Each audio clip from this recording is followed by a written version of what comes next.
Minutos de Fé, na Oz News TV. Eu gostaria hoje de compartilhar com você um princípio de interpretação bíblica que é dos mais importantes. Princípio eterno. Princípio eterno é aquele princípio bíblico que se aplica a todas as gerações, a todos os lugares, a todos os povos, durante todas as épocas. Gente de todos os lugares podem aplicar princípios bíblicos, como por exemplo, amai-vos uns aos outros. Isso vale no Japão, na Inglaterra, na China, Brasil, entre os índios. Não matarás, né? E não darás falso testemunho. Isso vale para todo mundo. Agora, o que às vezes não vale é a forma como esse princípio vem a ser aplicado em determinados lugares, em determinadas nações, porque precisamos separar o que é folclore do que é preceito. Sim, o folclore é algo próprio daquela nação, daquele lugar. As danças, a forma das pessoas se relacionarem, os costumes sociais, o modo como vamos nos cumprimentar e o jeito como recebemos as pessoas em casa. Você vai lá no Rio de Janeiro, por exemplo, você chega assim numa sala enquanto está esperando, por exemplo, o médico. Depois de 5 minutos, aquelas pessoas ali já estão se abrindo, estão contando detalhes da sua vida particular, estão batendo papo, estão na maior alegria, confessando erros, há tratamento. Puxa vida, quantas vezes eu participei de verdadeiras conversas em consultórios que trouxeram cura interior ali no ato, enquanto esperavam a consulta.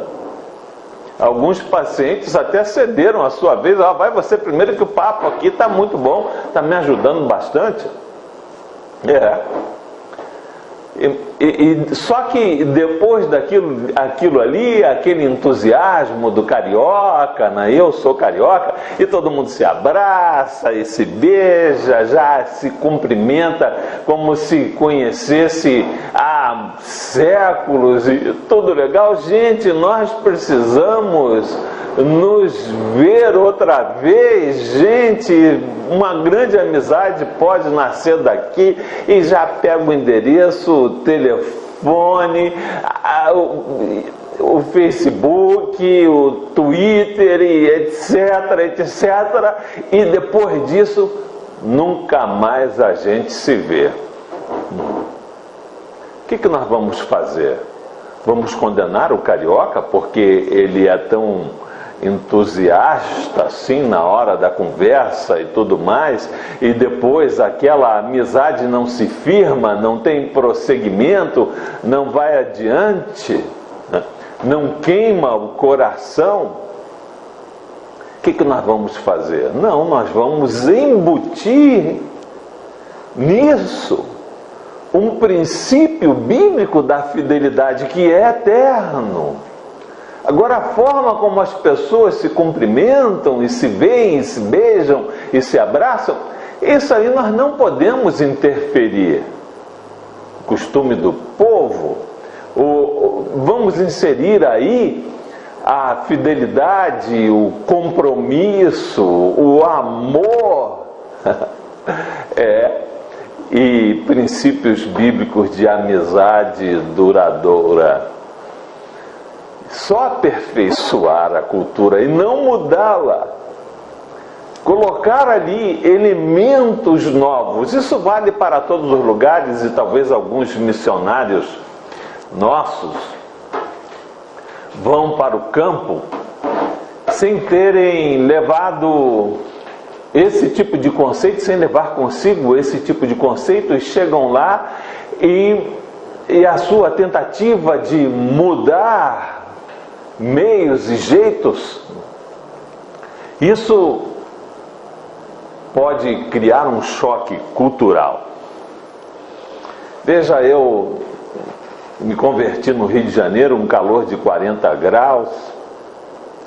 Na época de verão, quando eu ia pregar ou aparecer em público na igreja, de algum modo, aquele calor imenso, tinha que colocar um terno, uma gravata, que foi um costume trazido pelos missionários americanos e ingleses que vieram para o Brasil para evangelizar. Trouxeram a palavra, mas trouxeram junto com eles seus vícios culturais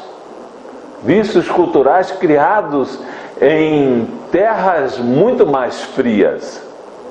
Eu particularmente só prego de terno e gravata quando eu sou obrigado a fazê-lo.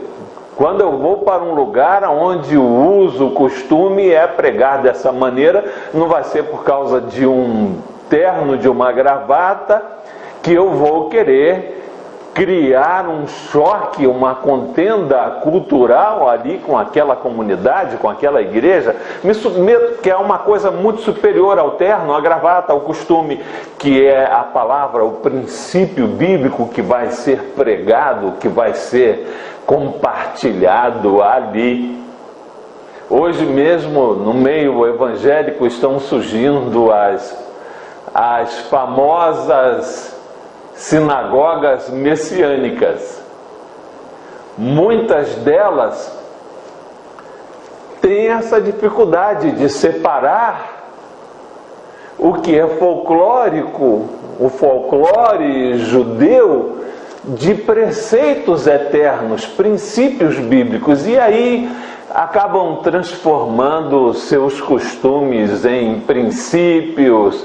E se você não fizer assim, se você não colocar um kippah, se você não deixar as cãs crescerem, etc., se você não guardar o sábado, e aí impondo calendários e dietas que na realidade não alteram o nosso interior, não alteram a nossa vida espiritual.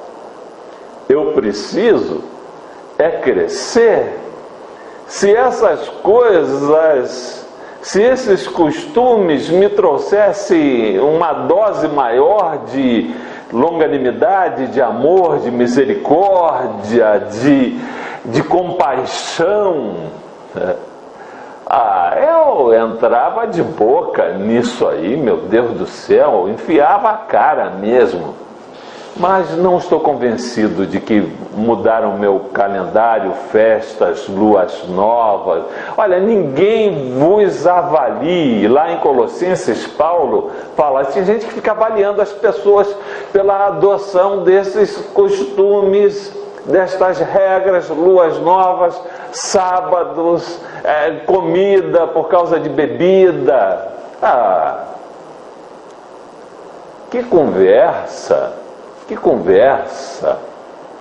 Eu quero obedecer à palavra, eu quero ter a mente de Cristo, o coração de Jesus, ser totalmente absorvido pelo Espírito Santo, queimar o meu eu, meus impulsos malignos que eu herdei lá da casa, quem sabe, dos meus pais, da minha família, uma herança maligna que vem desde Adão.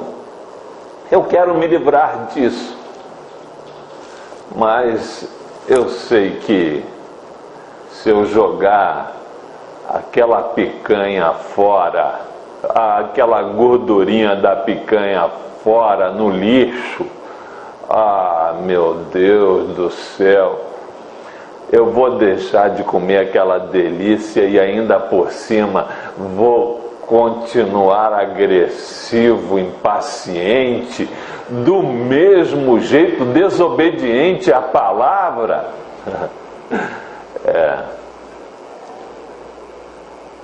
O que é mais fácil?